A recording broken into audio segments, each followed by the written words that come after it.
আজ বানালাম ছেলের টিফিনের জন্য পনির পরোটা রেসিপি।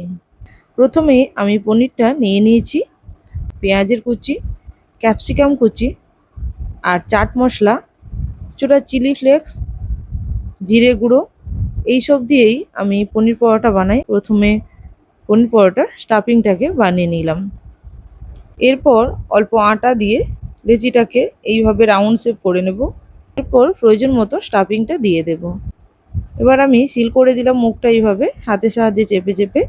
এরপর আমি এটাকে বেলে নেব। দেখুন এইভাবে আমি বেলে নিয়েছি, একেবারে পাতলা নয় আর খুব মোটাও নয়। এরপর তাওয়াটাকে ভালো করে গরম করে নিতে হবে।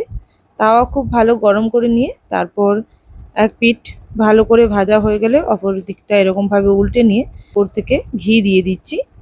এবার ভালো করে এটাকে চেপে চেপে ভেজে নেব যাতে কোনো দিকটা কাঁচা না থেকে যায়। তো দিক লালচে করে ভেজে নিয়ে আমি তুলে নেব।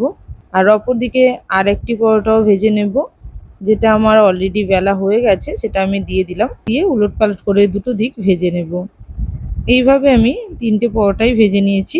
এরকম র্যাপ করে দিলে ভালো হয়, যেহেতু এখন গরম আছে সেহেতু এইভাবে র্যাপ করে দিলে আর ভেতর থেকে নেতিয়ে যাবে না। তাহলে এইভাবে টিফিন বানিয়ে বাচ্চাদেরকে দিতে পারেন। এই টিফিনটি হেলদিও বটে। এছাড়াও বাড়িতে বড়রা বা আমরা নিজেরাও এইভাবে ব্রেকফাস্টের জন্য পনির পরোটা বানিয়ে খেতে পারি।